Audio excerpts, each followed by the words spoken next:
Hello students, in today's class let us discuss about double fertilization. Double fertilization occurs in flowering plants. Double fertilization occurs in flowering plants. Means after pollination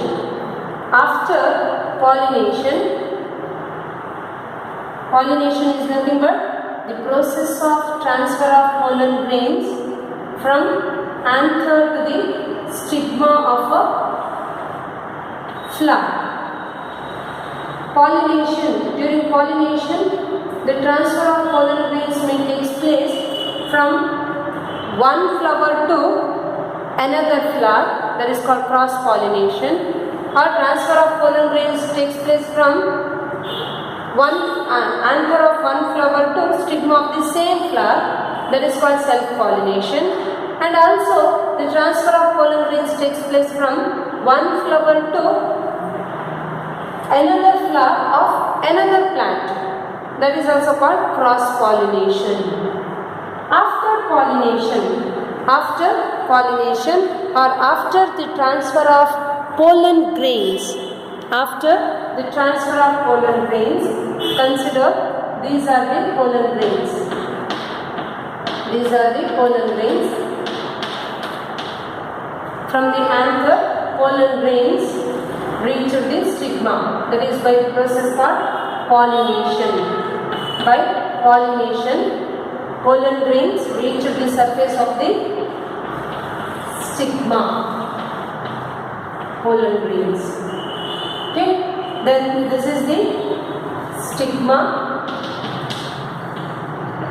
whereas this one is the style, and this is the ovary.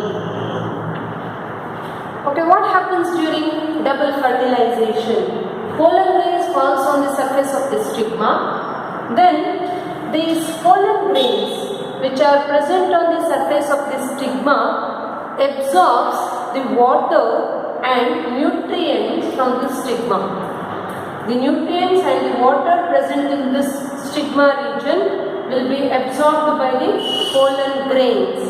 Pollen grains are the yellow colored dust like structures which are present in the flower.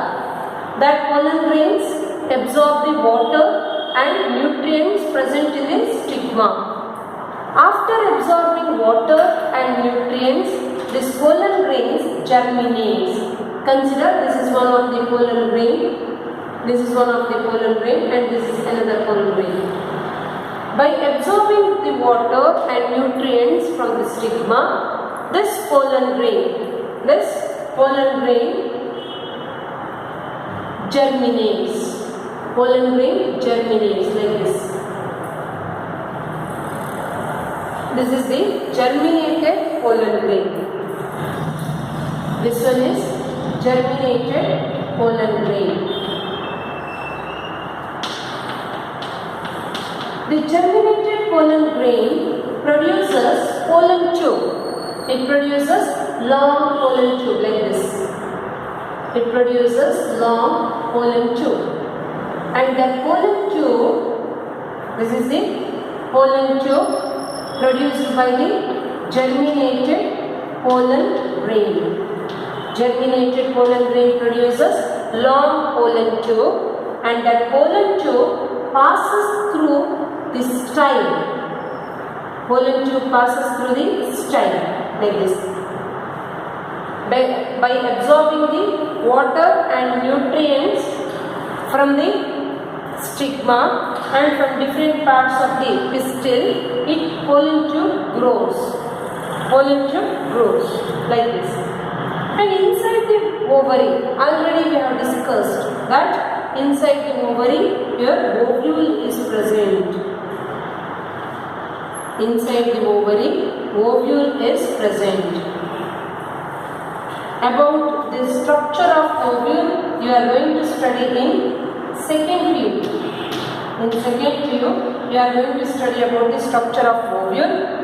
Consider this is the ovule, and that ovule encloses the embryo sac. Ovule encloses the embryo sac. This is the embryo sac present inside the ovule. Embryo sac present inside the ovule. This is embryo sac which is present inside the ovule.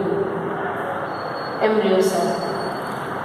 And this embryo sac contains egg cell. Embryo sac contains egg cell and two synergids. See, this is the egg cell, and these two are the synergids, two synergids. And at opposite end, it contains three antipodal cells. These three are antipodal cells. At one end, three antipodal cells are present. At opposite end, one egg cell and two synergids are present. See, this is the egg cell and these two are the synergids.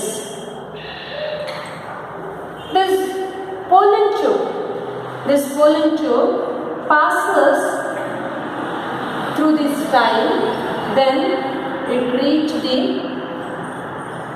pollen tube, reach the ovule. Pollen tube reach the ovule, then it enters the inside or interior of the embryo sac like this. See, this is the pollen tube. Now enter the interior part of the embryo sac like this. Reach the interior part of the embryo sac like this. And remember, the pollen tube carries two male gametes. Pollen tube carries two male gametes.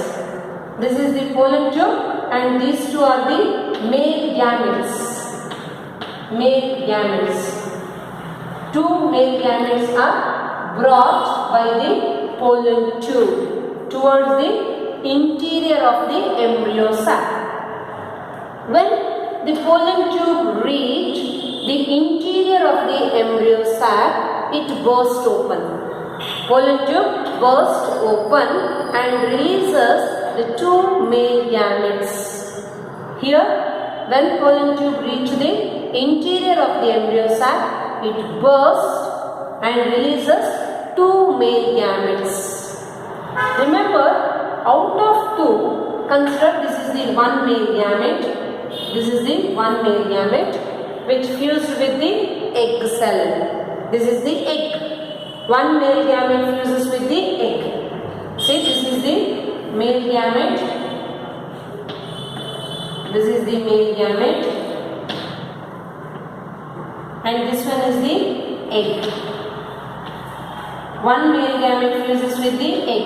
See, like this I am indicating. One male gamete fused with the egg cell. That gives rise to fusion of male gamete with the egg cell gives rise to zygote. It gives rise to zygote. And later the zygote develops into embryo. One male gamete fuses with the egg cell and that gives rise to diploid zygote. Later, that diploid zygote develops into embryo. Zygote which develops. Zygote develops into embryo. This is about one male gamete brought by the pollen tube. What about the another male gamete? See, one more male gamete is present. In the embryo sac, pink colored one, embryo sac, a central cell is present. See, this is the central cell. Central cell of the embryo sac. And the central cell of the embryo sac is diploid. The central cell of the embryo sac is diploid, 2N. Because two haploid polar nuclei are fused to form a central cell. This is the central cell. This is the central cell. The another male gamete brought by the pollen tube fuses with the central cell. See, this is the another male gamete. This male gamete fused with the central cell. What is this? Male gamete. Pollen tube brings two male gametes. In that, one male gamete fused with the egg cell, which gave rise to zygote. Later, that zygote develops into embryo. Here, the another male gamete fuses with the central cell. Another male gamete fuses with the central cell, and that give rise to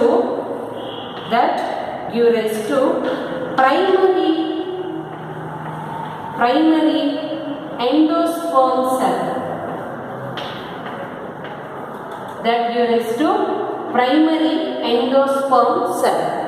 And remember, this male gamete is haploid, means it contains one set of chromosome, whereas the central cell is diploid, means it contains two sets of chromosome.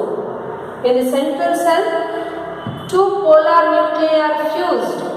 Two haploid polar nuclei are fused. Hence, the central cell is diploid.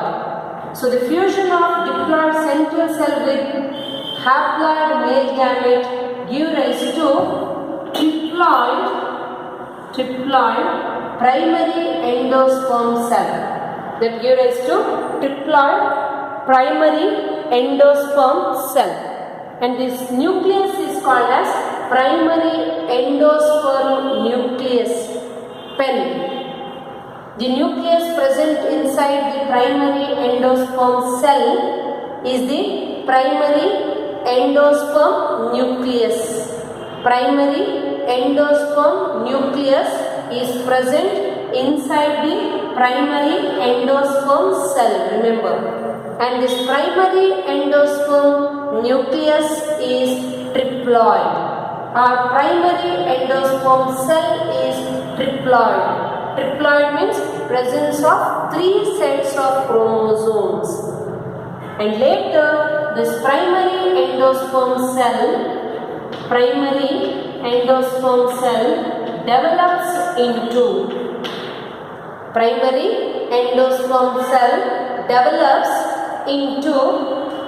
endosperm. It develops into endosperm. And what is the function of this endosperm? Endosperm nourishes the developing embryo. Endosperm nourishes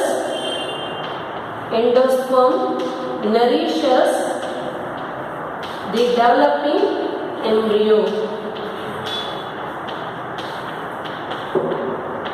It nourishes the developing embryo. Which one? Endosperm nourishes the developing embryo. This is about double fertilization. What is double fertilization? Double fertilization is the fusion of two male gametes. Double fertilization is the fusion of two male gametes brought by the pollen tube, one with egg cell to form embryo and another male gamete with central cell which forms primary endosperm cell and finally endosperm. So what is double fertilization? Double fertilization is the process of fusion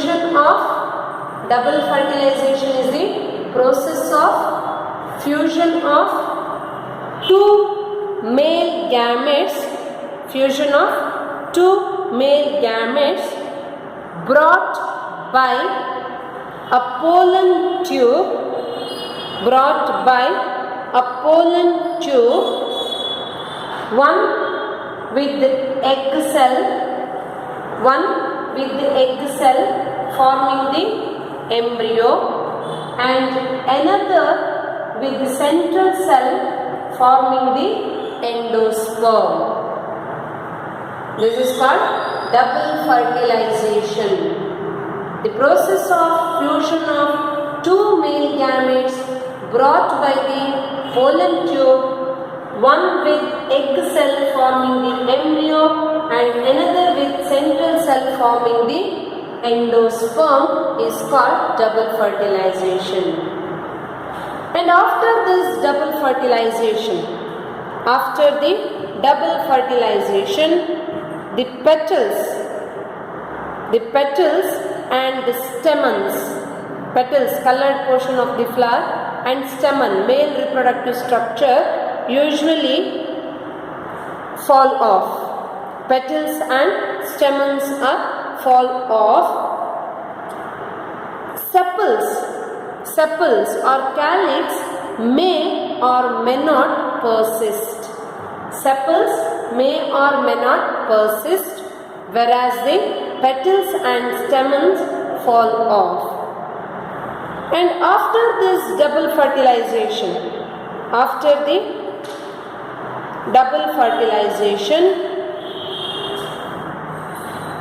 the covering of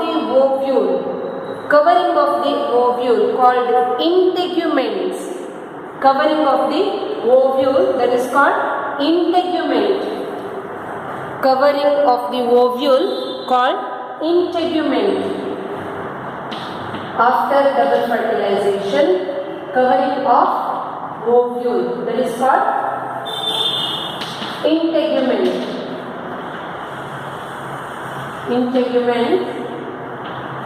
Develops into seed coat. Seed coat, whereas the ovule develops into seeds.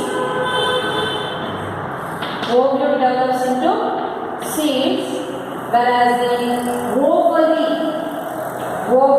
develops into fruit. After double fertilization, the covering of the ovule called integument. Develops into seed coat. Ovule develops into seeds. Ovary develops into fruit. Whereas the remaining structure of the flower usually fall off. Remaining parts of the flower such as stamens, petals and sepals. Stamens and petals shed, whereas the sepals may or may not persist. This is about double fertilization. Thank you.